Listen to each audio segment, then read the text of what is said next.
дорогие друзья! Город женщин рад приветствовать вас. Сегодня мы посвятим наш эфир с моими любимыми соведущими. Это Василина и Дарья. Поговорим мы сегодня, девочки, с вами о весне. Неспроста, потому что первые дни весны уже в самом разгаре. Да. Ну а с наступлением весны многие школьники сдают экзамены ЕГЭ, ОГЭ. И сегодня в моей рубрике мы будем говорить о топ-5 вузах для технарей и для гуманитариев. А еще, дорогие друзья, сегодня мы поговорим о том, как же правильно собраться на выходные, которые можно с пользой провести на горнолыжном склоне. Так, а я расскажу про лайфхаки по прогулке с детьми на улице. Ну а еще, дорогие друзья, мы узнаем сегодня, сколько вкусных шашлыков можно приготовить и какие разные маринады существуют. Секретами поделится с нами повар. А также мы узнаем, кто изготовил эти прекрасные куклы. Ну что ж, мы начинаем?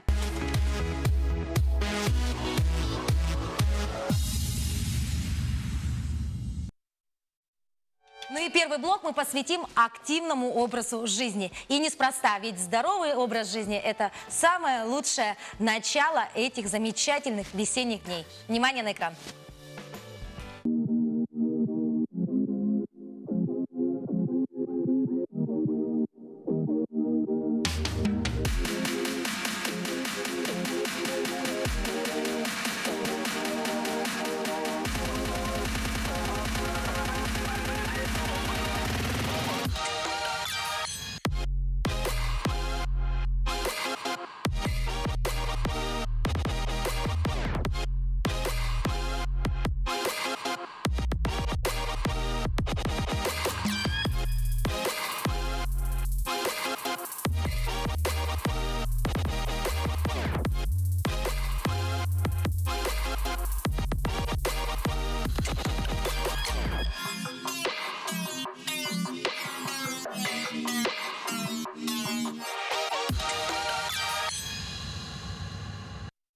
Итак, дорогие друзья, смотреть на эту красоту можно вечно. Ну а лучше посмотреть на того, кто это делает самостоятельно. Знакомьтесь, сегодня у нас в студии спортсмен-экстремал Андрей Слепцов. Доброе утро. Доброе утро. Андрей, ну неспроста тебя позвали сегодня в студию, потому что, честно, я заинтересовалась этой темой буквально вот в эти выходные, потому что имела возможность посетить, то есть склон горы и попробовать себя в качестве вот такого спортсмена-экстремала, как ты. Вау. Сразу говорю, ничего не получилось. Девочки, вы стояли на доске? Да, было Нет. дело. Пробовала? нет. Пробовала, но Умеешь? ударилась лицом, после этого нет. Ударилась лицом после этого.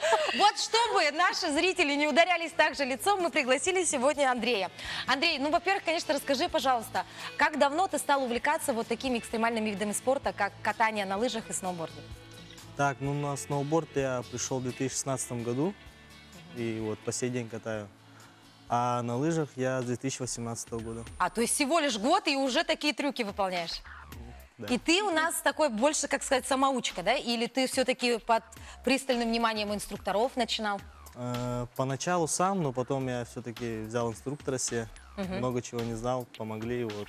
А потом уже, конечно, уже сам практика. Ну вот сегодня, знаешь, это актуальный вопрос, потому что теплые деньки наступили, и все хотят на свежий воздух. Конечно. И нам повезло, да, у нас в Якутске есть куда пойти, да, где провести эти выходные с пользой. Но начнем с того, что ты сегодня пришел поделиться советами. Да. Во-первых, конечно, давай начнем вот с этой красавицы, которая стоит рядом с тобой. Назовем ее Эльза. Пусть будет Эльза. Северная девушка, да? Ну, вот расскажи, пожалуйста, по экипировочке, на что нужно обращать внимание зрителям при выборе одежды для отдыха на свежем воздухе? Так, ну одежда должна быть специальная. Такие одежды, они, как правило, легкие, они вас защитят от ветра и обеспечат тепло. И они еще дышат. Ну, начнем первое, это у нас обязательно должно быть термобелье. Вот, знаете что? Раньше я думала, что это такое термобелье, зачем на это тратить деньги? Вот объясни всем нашим телезрителям и нам в том числе, для чего важно одевать термобелье. Термобелье, ну, у них специально есть мембрана, которая позволяет телу дышать, когда человек потеет. Это его основная задача. Во-первых, она легкая, не сковывает движение при катании, потому что мы, когда катаемся, очень много происходит движений. Вот. Дальше пойдем, да, что у нас? Обязательно должна быть флисовая кофта какая-нибудь. Флисовая. Да. Флисовая. Почему флисовая? Потому что она тоже легкая и удерживает тепло. Вот. И это обязательно куртка и штаны. Куртка и штаны. Начнем, да. Надо уделить особое внимание. Очень много топовых брендов есть, и они все хорошие. У них есть специальные мембраны под каждую температуру и так далее. Эти одежды очень легкие, они обеспечивают тепло вам и не пропускают ветер. Это самое главное. И промокание. То есть не должно быть пуховика вот с тем самым синтепоном или пухом, да? Нет, дождевик тоже не У нас же подойдет. как любят один пуховик купить, чтобы и в минус 50 в нем хорошо было, а еще и на горе, чтобы кататься и не потеть, да? Да. Такого не должно быть. То есть именно для этого вида спорта необходимо... Там есть наполнитель в этих куртках или нет? В некоторых есть, это зависит от температуры, от бренда и так далее. Так, Вот. хорошо. Штанишки. Штанишки очень такие плотные, твердые, стоят колом. Почему они стоят колом, вот эти правильные штанишки?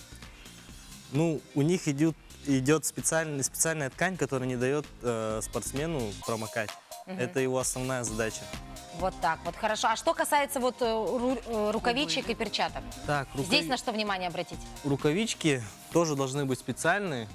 У них идет защитное думала, полотно, перчатки нужны. чтобы защитить от Рукавички, порезов и так далее, потому что кант на сноуборде очень острый, и это тоже опасно очень. То есть там должна быть обязательно вот эта кожаная вставочка, да, на ладошку? Желательно, да. Но в основном сейчас у всех брендов такая есть. Вот. Дальше Сколько пойдем. деталей, Обязательно да? шапка должна быть, балаклава. Балаклава — это специальная маска, которая не дает... Ага, но здесь у нас пропустить. ее нет, к сожалению, на примере, да? Здесь Да. маска у нас другая, а балаклава это как детям раньше одевали, помните, девочки такие, Да, чтобы да. не обветривала, вот такая же, как манишка. Ага. Обязательно должна быть маска Маска. или очки, можно назвать. Такие очки, у них есть специальные получается, насадки, которые от солнца. Есть еще в Powder Day. Это Powder Day — это когда пасмурная погода, без солнца, когда очень идет сильный снег.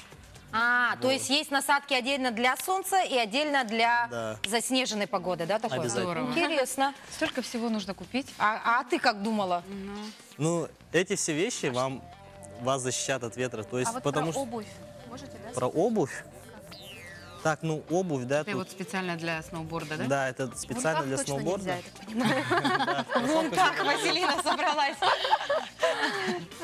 Ботинки, да, должны быть специальные. Тут должны Выглядят они так. Очень И они громоздко не для выглядит. прогулок по городу, сразу говорю, да? Однозначно. Ну, что я могу тут посоветовать? Выбирать нужно под размер обязательно. Заказывать тоже, как бы, я не знаю, но лучше примерять все время. Это обязательно, чтобы подошло, чтобы было вам удобно катать. А они должны быть размер все-таки или чуть побольше, как?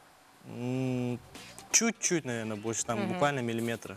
Какие носочки мы одеваем под низ? А то мы практичные Специальные, дамы, мы оденем специальные. шерстяные обязательно. Специальные должны быть. Да, Специальные специальные носки должны носочки. быть. Объясняю, почему, да? Почему? Обычные носки не подойдут, потому что они короткие. Тут идут уже носки гольфы.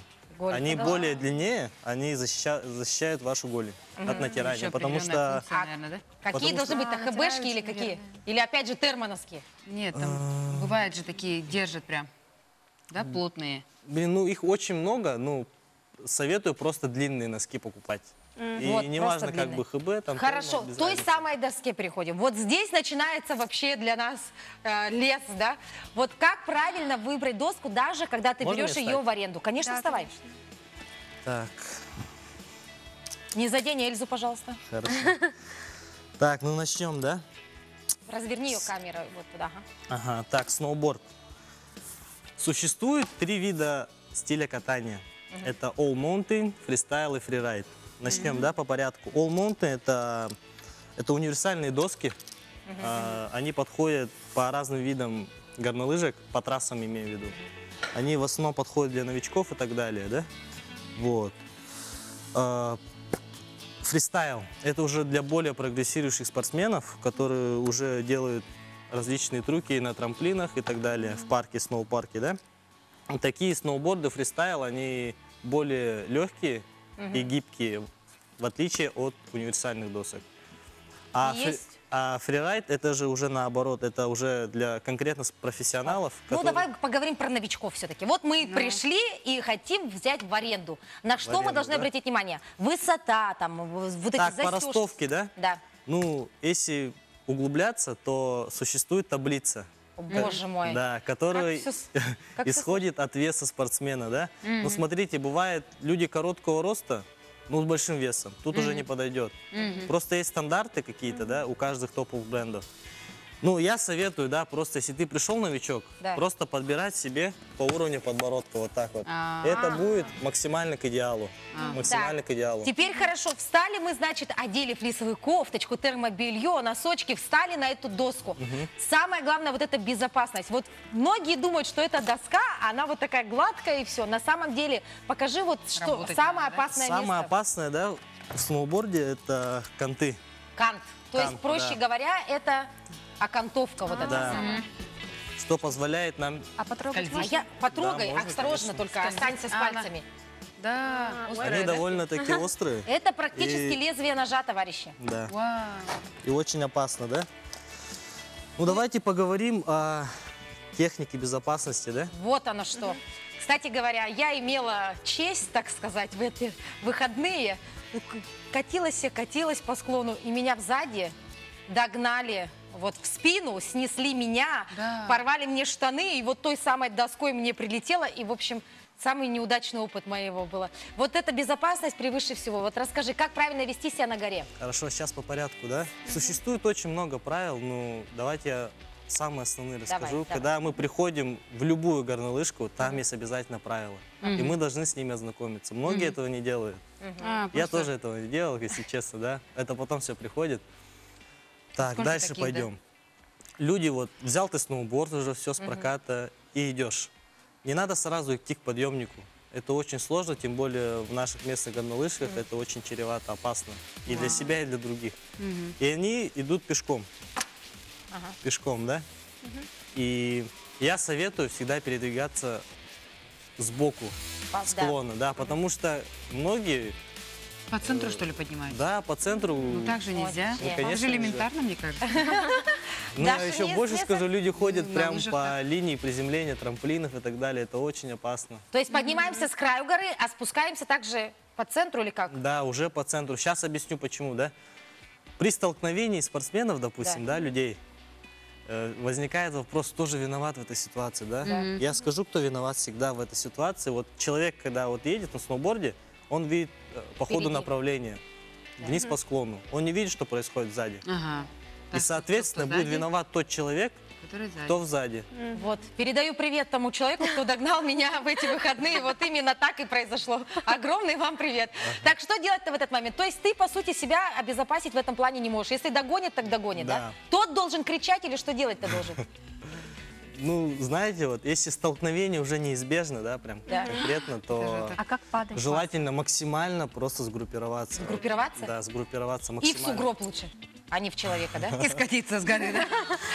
Ну, скорость, да, и направление движения по склону должно исходить от твоего уровня катания. Не надо просто вставать на плашмю и ехать. Вот, лепешкой встала и поехала, и думаешь, а дальше уже будь что будет, да? Ни в коем случае нужно и знать всё, технику торможения как минимум, да, для начала. Обязательно. Люди, когда приходят в сноуборд, они думают, надо сначала трюки делать и так далее, там, быстро ехать. Нет. В первую очередь мы учимся тормозить, а не кататься. А тормозить нужно, вставая на Канты. канты. Вот это я знаю. То есть хоп Прям на назад, коньках, да? на бочочек, на пяточки нажала, затормозила. На носочек нажала, затормозила, но упала вниз. Вот так вот. То есть все-таки Здорово. нужно ознакомиться с техникой безопасности, взять Обязательно. инструктора, одеться Вот это правильно. обязательно, потому что многие, да, получается, экономят на этом. Да. Как бы не дешевые, да, но я думаю, на этом не стоит экономить.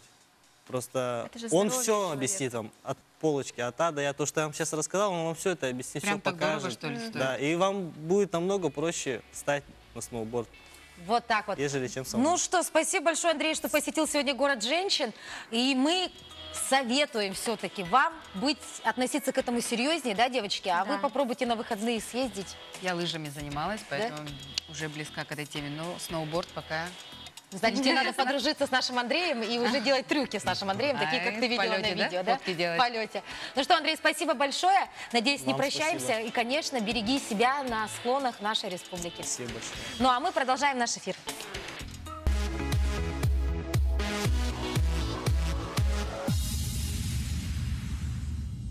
Ой, девочки, красавицы, ну прям весна красна. Как ваше весеннее настроение? Отлично. Что такого вот из весенней программы вы уже успели сделать? Вот я отправилась на, значит, наш горнолыжный курорт, так сказать, и попробовала себя в качестве спортсмена. Вы что успели сделать? Я начала гулять с детьми на улице. Вот так вот, да? Да. То есть за этого все сидела дома? Ну, конечно, как Холодно это в зиму. же. Чистый сад, дом. Ага, Василин, ты из Сидела. весенней программы что уже для Ой, себя открыла? ну у меня сейчас насыщенная подготовка к экзаменам с моими учениками, поэтому вот вся моя весна. Вот вся ваша. Девочки, ну а мы сегодня же еще решили поговорить о чем? На природу-то уже надо бы выходить. Ой, это да, это мечта. А вот прям. эта вот вечная идея, а что же приготовить, а чем же удивить-то? И скоро же на даче нужно снег очищать и шашлычки пожарить. Да. Ну а как сделать это все вкусно и оригинально, мы узнаем прямо сейчас. И для этого приглашаем Павла Данилова. Это дипломированный техник-технолог. Здравствуйте, Павел. Доброе утро. Пойдемте к Здравствуйте. нему. Пойдемте. Конечно. Ну Очень что, интересно. сегодня Павел пришел к нам в город женщин, дабы поделиться с нами секретами приготовления вкусного шашлыка. Ну, передаем слово вам, Павел. Ай, Здравствуйте. запах-то какой стоит. а. Здравствуйте Доброе всем. утро. Здравствуйте, страна, милые дамы. Поздравляю вас с наступающим 8 марта. Не успею вас поздравить лично, пользуюсь моментом. Сегодня я вам расскажу о 3 основных маринада свиного Маринады? шашлыка. Так, нужно тогда девушек предупредить. Берем блокнотики, записываем. Маринады-то нужно записать. Для шашлыка нам понадобится свино-лопаточная, шейно-лопаточная часть. Это свиная лопатка, на базе она стоит недорого. Это оптимальный вариант. В маринад нам туда зайдет лук и вода. Для чего нам нужен лук? В маринаде. Да, Дарья, нам нужен там для того, чтобы что, Дарья? Ой, я, у вас Чтобы аромат был? столько красоты нет. На Или самом-то деле там содержится кислота, которая размягчает мясо.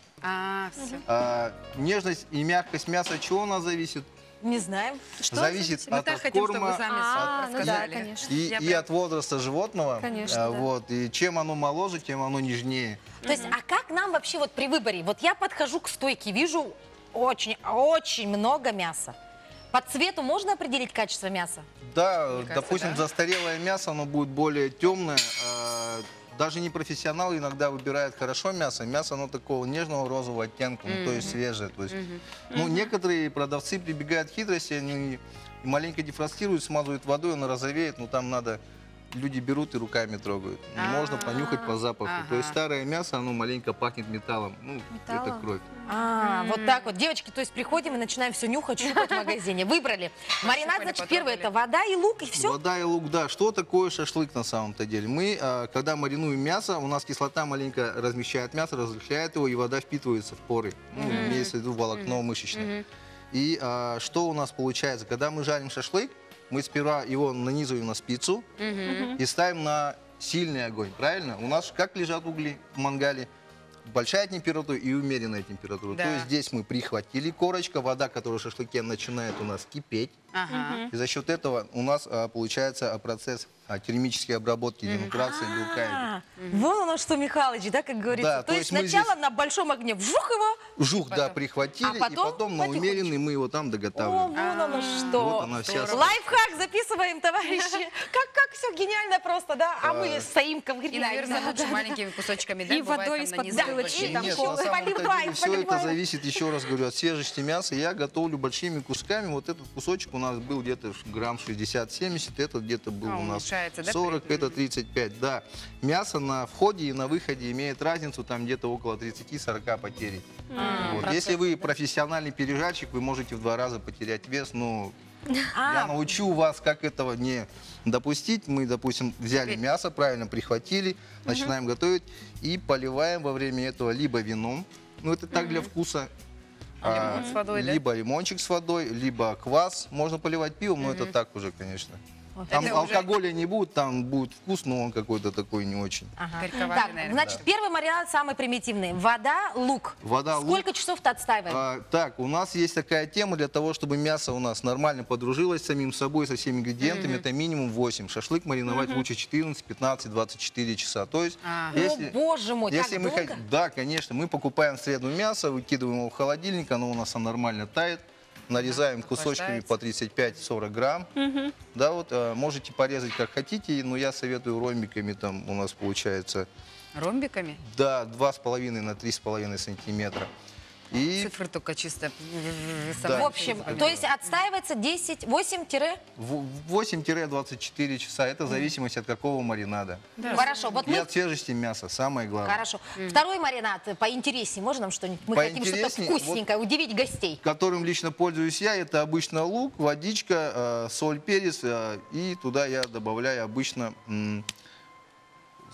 да, базилик сушеный. Не надо свежий покупать. Ну, я знаю, где достать, ну, остальным я не смогу помочь. Базилик. Мы это перемешиваем, такой прикольный вкус получается. И если я хочу его, чтобы он у меня был румяненький такой, ну, красноватый, прям я добавляю туда паприку сухую, сладкую.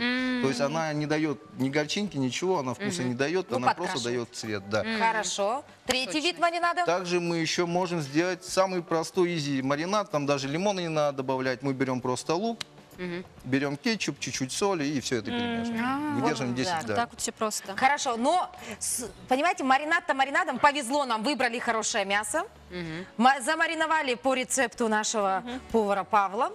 Все у нас очень мягкое, вкусное, пожарили, прихватили, довели до ума. А можно же сделать оригинальный соус. И вот здесь Да, мы здесь приступаем к делу. Плиточку можно включать. Здесь я взял, да, Мне так сегодня. страшно. Сегодня я взял, что? Я взял демигляса за основу с перцем шичимион, такой Что это маленький. такое? По-русски можно нам что-то... Бульон на основе говядины, которую варивают несколько дней, ну, часов, Несколько там, бывает дней? 30 Дней даже? да. Варят. То есть вода не пойдет, нужен бульон. Ну нет, почему? Сегодня это я так могу, поэтому. Ну, вам советую взять кетчуп.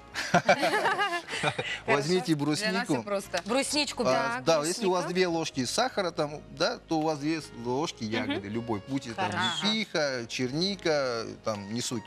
Вот, она у нас постоит, полежит, и она даст воду. То есть перемешали ягоду с брусничкой. Да, ягоду с брусничкой, грубо говоря, ягоду с сахаром перемешали. Там, не суть. Здесь у нас бульончик.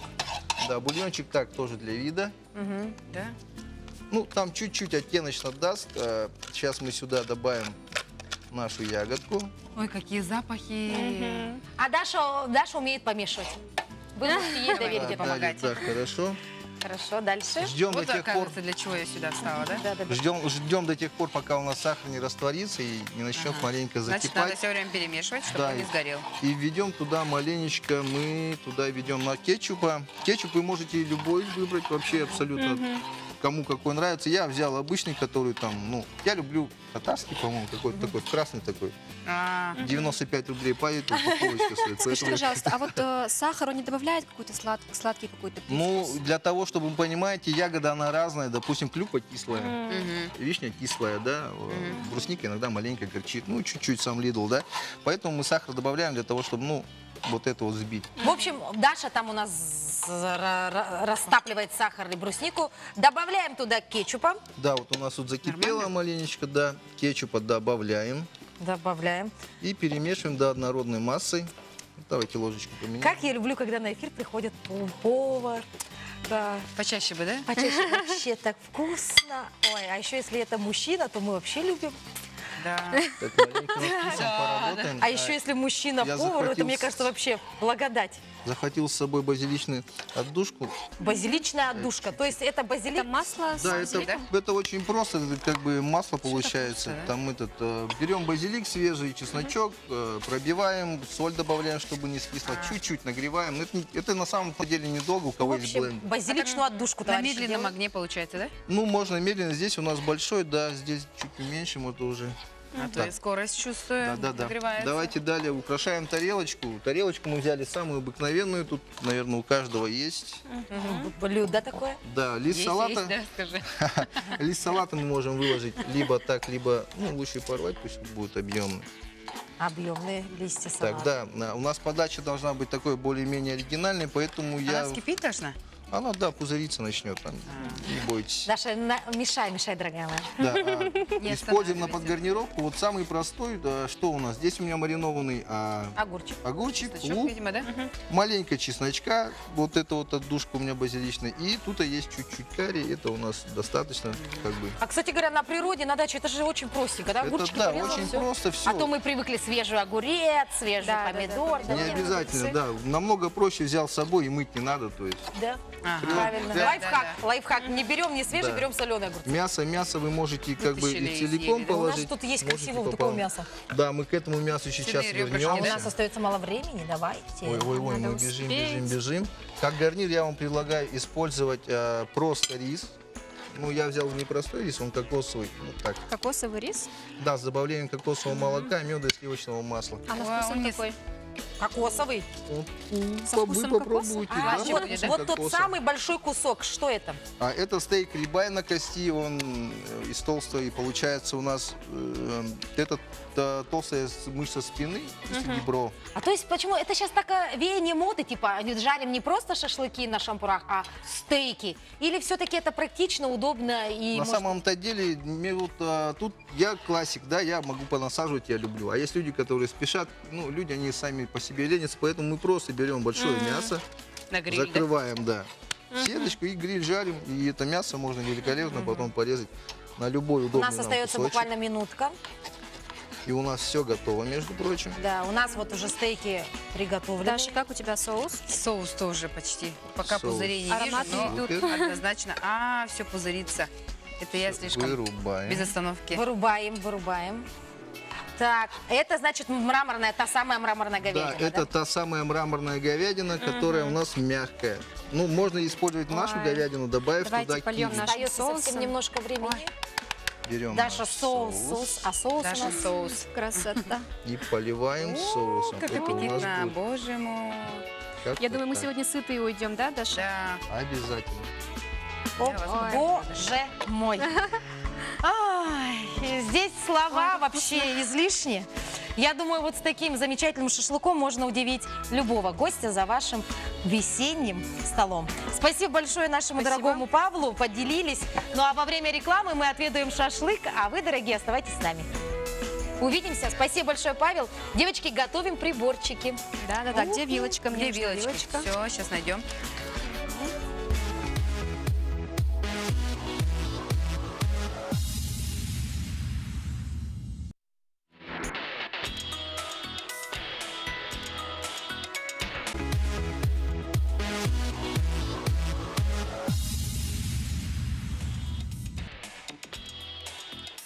Так, ну а, дорогие наши телезрители, с наступлением весны у нас приходит не только самая прекрасная, красивая весенняя пора с 8 марта, но также для многих наших школьников стоит большой вопрос, куда поступать и какие критерии нужно принимать во внимание для того, чтобы выбрать свой будущий вуз.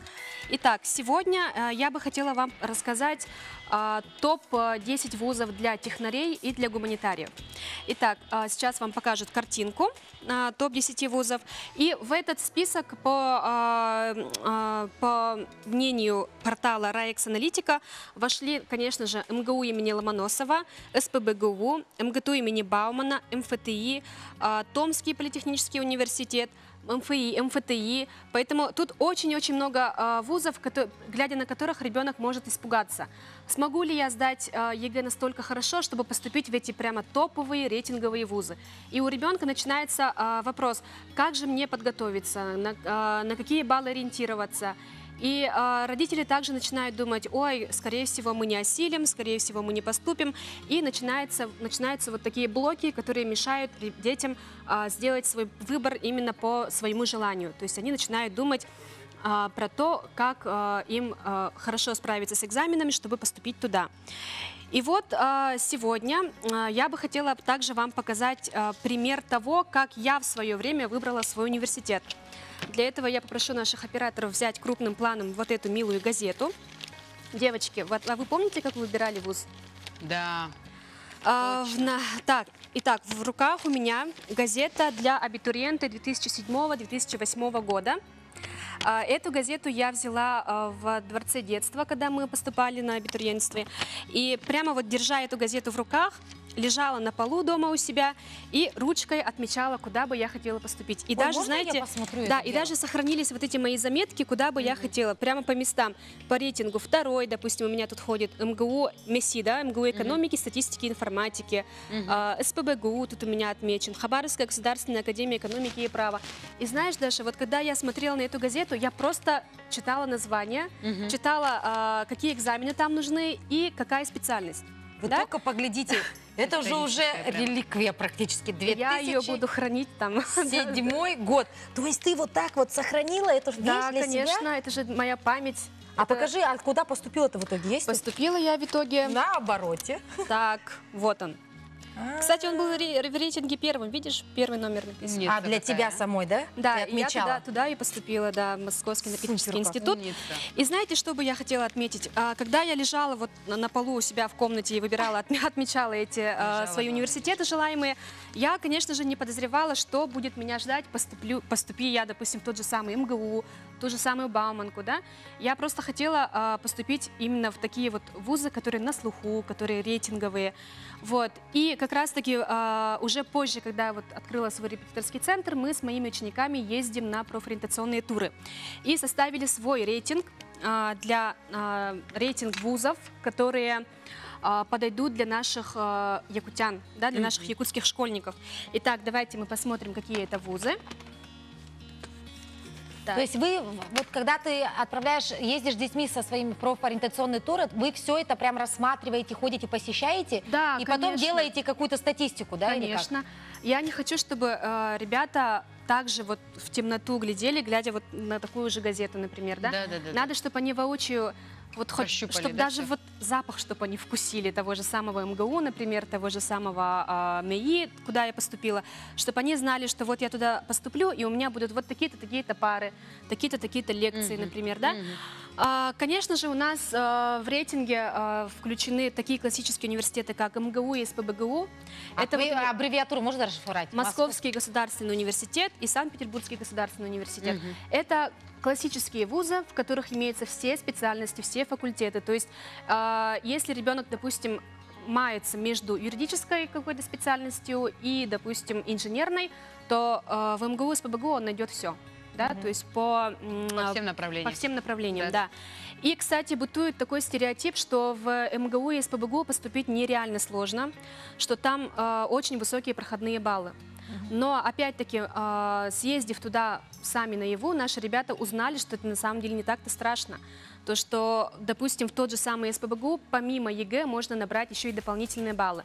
Здорово. Давайте рассмотрим. Например, ваш ребенок сдал ЕГЭ по 3 предметам, ну, допустим, на 210 баллов. Проходной балл на бюджет в СПбГУ, например, в журналистику, например, да, у них там проходной балл 216 баллов. Вот. И вот смотрите, у ребенка вашего только 210, и вы начинаете думать, все, вы прямо рубите вот так, да? и Да, говорите, даже «Всё, ты не и поступишь». соваться не надо туда, да? Да, тем более бюджет, чужой город и так далее. Но нет, пожалуйста, обратите внимание на то, особенно если нас сейчас смотрят родители детей 9-10 классов. Почему? Потому что ваши дети имеют прекрасную возможность поучаствовать в онлайн-олимпиадах этих вузов, в которых ваши дети вот Заработают одним тоже только баллы. участием могут заработать хотя бы от 1 балла. А если уж займут какие-то призовые места, то это уже от 3 до 10 баллов, представляете? Это как бонус, да? Да, и то есть к этим 210 баллам мы прибавляем 3 балла, у нас уже 213 баллов. Ой, потом, если ваш ребенок является активистом, и он, например, работает в волонтерской сфере, например, да, либо у него есть значок ГТО, такое тоже бывает, золотой значок ГТО, и это все в сумме в среднем дают 5 баллов. А, ну Здорово. вот ты и поступил. Все, вот у тебя и сумма, да, то есть даже как бы пошло туда вот в перебор. 218 баллов уже в сумме имеется. Списки Поэтому, первых уже. да, в списке уже первых, поэтому, дорогие родители, не пугаемся вот таких вот громких названий, да, наших альма-матер. Дальше у нас в списке, конечно же, идет МИСИС. Вот здесь, знаете, какую бы я хотела дать ремарку? МИСИС расшифровывается как Московский институт стали и сплавов. И родители начинают думать, какие стали, какие сплавы, ну мне надо его дать в IT-технологии, например, да, либо там в биомедицину, но никак не стали и сплавы. Но, пожалуйста, имейте во внимание то, что в этом университете есть очень много факультетов и очень много направлений. Почему? Потому что раньше МИСИС был отдельным университетом, а сейчас он как бы объединился с бывшим Российским государственным геологическим университетом и горно-разведочным университетом. То есть, стало быть, здесь закреплено все, что вы хотите. И даже IT-сфера, здесь она как бы почти что самая топовая по версии рейтинга Forbes. То есть есть... вот так вот, кто бы мог подумать, да? И мы, знаете, как мы можем? Допустим, вы хотите, чтобы ваш ребенок учился в биомедицине, например, да? Но он же может, закончив МИСИС по специальности программирования, например, уже устроиться на работу в биомедицинское направление. Почему? Потому что вот нанороботы, вот это вот всё программирование же все равно, да? Конечно. А действует все равно все в медицине. Вот. Дальше идем. МГТУ имени Баумана, конечно же. МГТУ имени Баумана. Кто бы не хотел туда поступить, да? Ой, даже в мое время, я помню, у нас многие Да, одноклассники в мое туда. время тоже. Кстати, я в свое время поступила в Бауманку, но не выбрала Бауманку. Почему? Потому что я узнала, что там нет общежитий. То есть есть общежития, но они очень в малом количестве. Поэтому Только остро обратите нуждающимся, внимание, да, то, что получается? у Бауманки есть филиал в городе Мытищи, это Подмосковье. Вон там и проходной балл ниже, и общежития доступны для всех. Поэтому те, кто то хочет есть поступить- нужно поступить в Баумана, но в Мытищи. Филиал, да, в Мытищи Филиал. можно. И общага будет, и балл поменьше. Да. И самый, конечно Всё же, топовый доступно. университет по IT-направлению – это ИТМО. Находится он в Санкт-Петербурге и расшифровывается как Институт технологий механики и оптики. Да, то есть информационные технологии, механики и оптики. Дальше идем. РГУ нефти и газа имени Губкина. Вот этот университет, конечно, тоже самый топовый в сфере нефти и газа, в сфере энергетики, поэтому тоже, пожалуйста, обратите внимание. Точно так же можно выбрать, сдать ЕГЭ и набрать дополнительные баллы. МЭИ, куда, собственно, сама поступила, самый топовый университет по энергетике среди Европы. А как он Поэтому расшифровывается? Московский энергетический институт. Кстати, владелец энергия Карпунова, входит? шоколадной фабрики, закончил наш университет. Если нас смотрят родители и дети, которые хотели бы поступить на экономистов, то наш топ среди экономических факультетов занимает достойно РУ имени Плеханова. Плехановка та самая. Да. В народе Плешка, Плехановка. Российский экономический университет Плеханова. Так.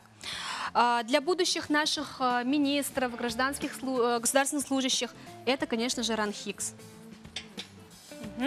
Как Российская переводится? академия народного хозяйства и государственной службы. Ага. Так, также, если нас смотрят ребята, которые хотели бы связать свою жизнь с следственными органами, с юридической какой-то там направленностью, да, Культуры, что-нибудь есть? то да? это, естественное дело, Московская академия Следственного комитета Российской Федерации. Очень такой хороший вуз для будущих наших специалистов по данной области. У нас остается всего 3 вуза. Так, это у нас Санкт-Петербургский университет технологий экономики и управления. Это для будущих управленцев. Тоже обратите внимание. Ну и, конечно же, как у нас без МГИМО, да? Для будущих дипломатов, для тех, кто хочет связать свою жизнь с политикой, возможно, с журналистикой. И для тех, кто хочет быть медиком, это РНИМУ, медицинский университет имени Пирогова.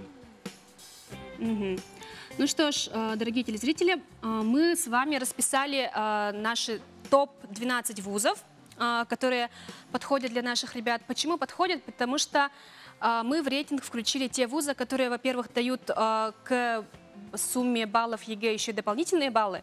Также у них есть общежитие.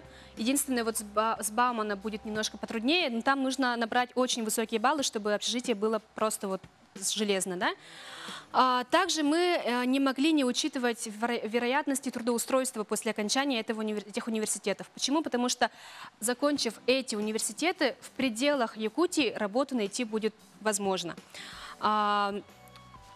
Вот. Также хотелось бы дать совет детям, которые нас смотрят. Не бойтесь, пожалуйста, сдавать ЕГЭ. Не бойтесь, пожалуйста, готовиться к ЕГЭ так, чтобы постараться набрать много баллов. В принципе, эти баллы вы можете исправить, да, то есть вот этими дополнительными баллами.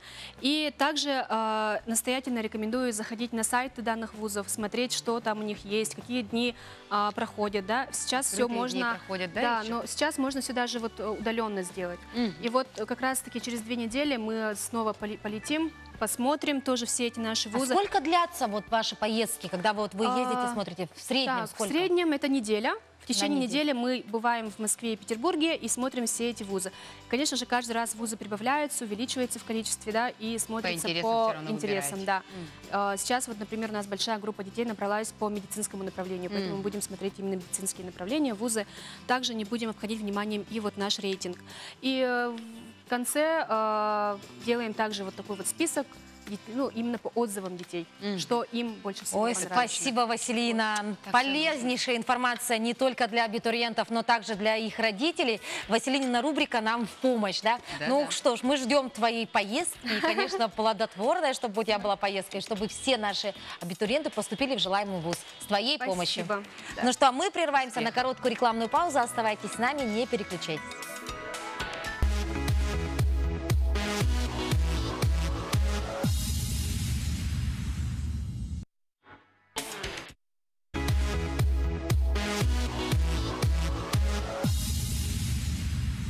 И мы продолжаем наш эфир. К сожалению, время нашего эфира ограничено. А так хотелось бы поговорить о весне еще часик-два.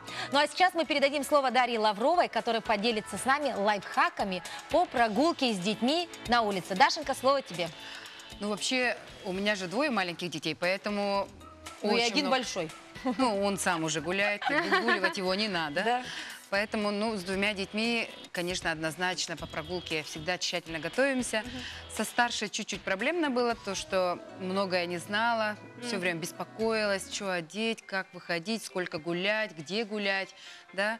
А сейчас я понимаю, что с 3-м ребенком я понимаю, что все просто. То есть даже если мы сейчас собираемся на улицу, мы одеваемся, я уже не так...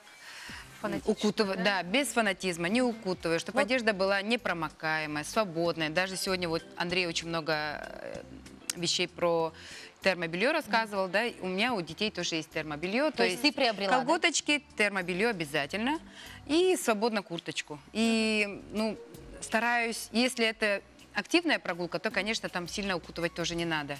Ребенок все время в движении. А если это маленький ребенок, и он месячный, там, ну, новорожденный, там уже надо, ну, не сильно, но, по крайней мере, он же без движения лежит, поэтому он быстрее замерзает. То есть первый твой совет: не одеваем, не укутываем детей. Да. Приобретаем термобелье, Обязательно. которое активно ведут, да, уже Даша, а у вот у тебя меня на улице? вопрос. У меня годовалый ребенок, и скоро вот я хотела бы начать уже прогулки по парку. Наконец-то, да, скажи? наконец-то, вот прям взять колясочку, выйти, да.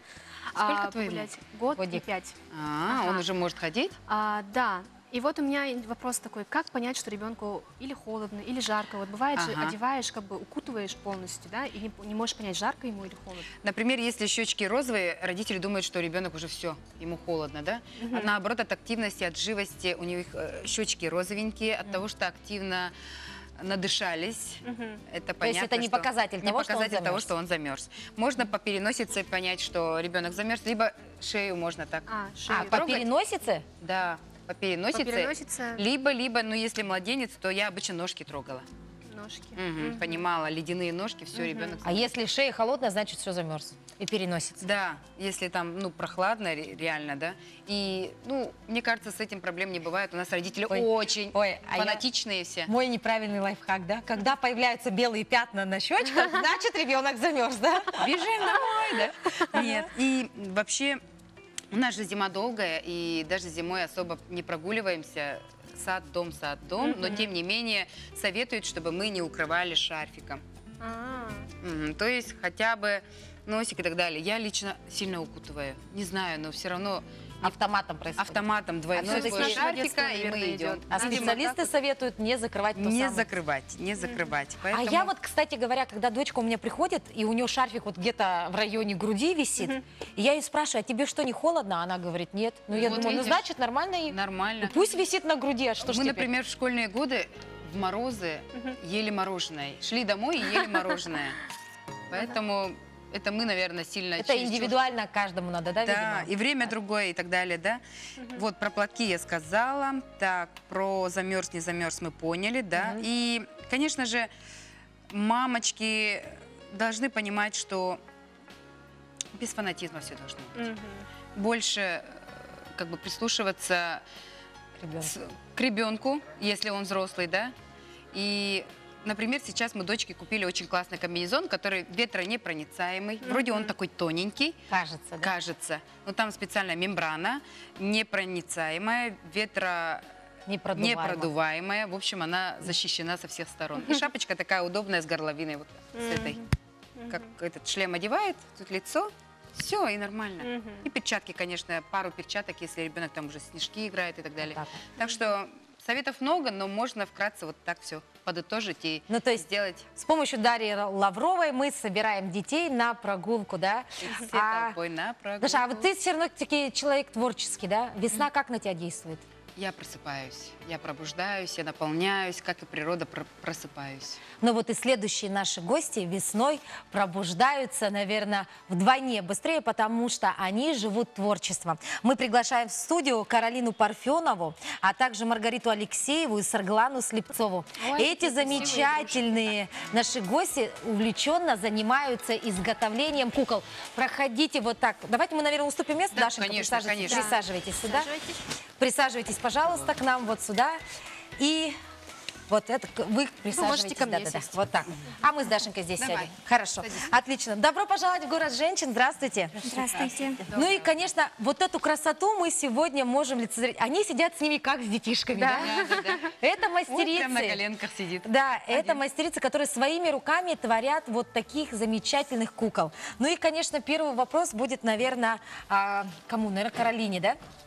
Вот скажите, пожалуйста, как вы стали увлекаться вот таким интересным хобби? Ну, после пенсии стало делать нечего, поэтому вот увидела, как люди уже и якутские работы Василия Андросова, и загорелась желанием такое же, ну, А вы создавать. вообще раньше как-то рисовали красиво или Не, шили, ну, в швяли? детстве, конечно, в школьное время рисовала, Ага. а потом уже забросила вся работа. Да. А по профессии вы кто?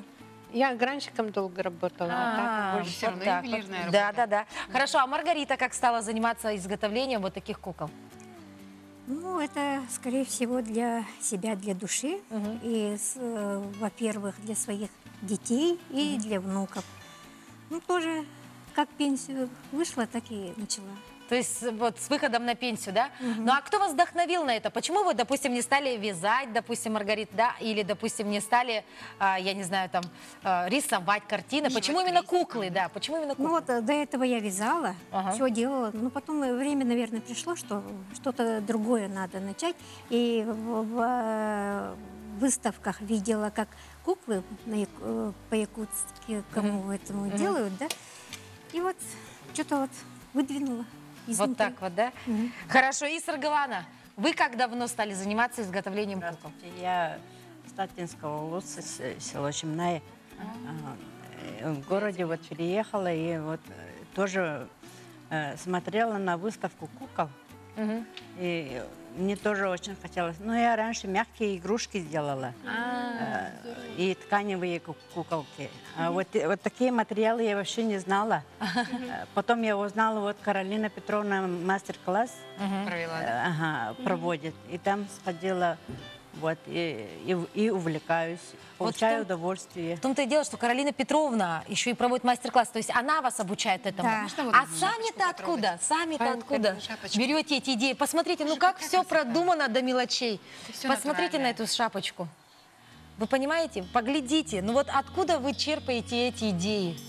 Ну, при первом участии в моем выставке, да, мне женщина посоветовала, делайте вот старинные, ну, 16 кукол одеждами 16 века, чтобы познакомить ну, людей истинно традиционными одеждами.